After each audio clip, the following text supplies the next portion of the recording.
Ողջույն, ես Մկրտիչ Իսրայելյանն եմ։ Արդեն 4-րդ օրն է շարունակվում է Իրան-Իսրայել հակամարտությունը, կողմերը ենթարկվում են օդային լայնամասշտաբ հարձակման։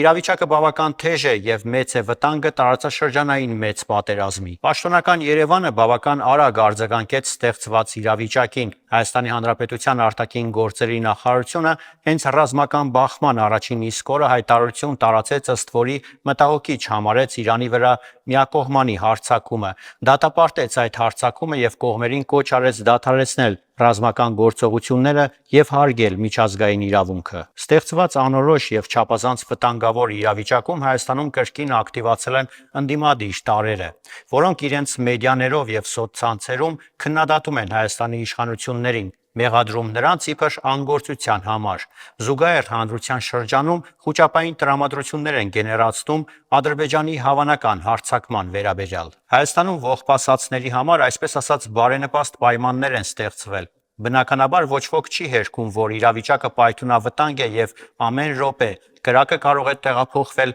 Հայաստանի տարածք։ Սակայն ստեղծված պայմաններում պետք է ոչ թե թառը կրկին ձեռն առնել եւ շարունակել երգել նույն антաղանդ երգը, այլ մի կողմ դնել անձնական շահերը եւ գոնե լռել, եթե չկա ցանկություն այս դժվարին պահին կանգնել պետության կողքը։ Բայց պետություն եւ մեր ժամանակների ընդդիմություն հասկացությունները խիստ հակասական բաներ են։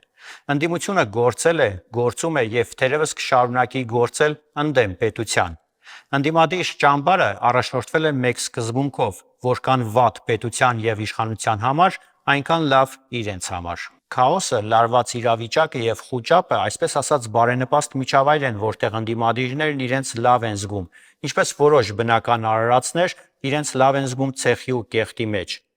Պղտոր ջրի ձկնորսները անցել են գործի, որովհետև Հայաստանի շուրջ ջրերը կրկին պղտորվել են։ Ես Մկրտիչ Իսրայելյանն եմ, կհանդիպենք։